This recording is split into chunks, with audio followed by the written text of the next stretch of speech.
Hello everyone, I wanted to give you a metaphor for what I see happening with the dying extractive economy, the dying civilization, with this beautiful example from the tropical dry forest, which is where I live. See, there's a tree here where in the middle was one tree and another tree grew around it.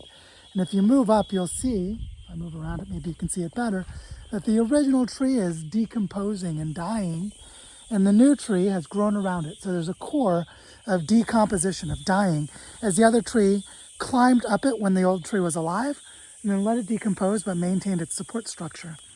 What I want you to see is the tree that grew up is called gake. And the gake tree, I don't know if you can see these vines hanging down right here. Those vines are actually the roots of the gake tree. Because after it climbed up the other tree and filled the canopy, all these plants up here, all these wide, broad, thick leaves, but then it started bringing its roots back down, reaching for the ground.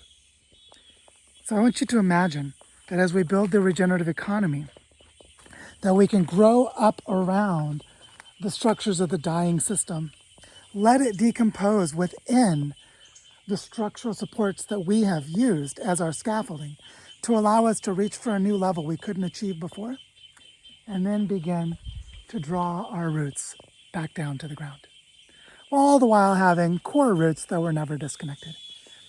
Just want to share this with you because this is a beautiful example of biomimicry, where we can use a living metaphor of one tree scaffolding itself onto another to consume the nutrients of the core of that tree as it grows upward and replaces it.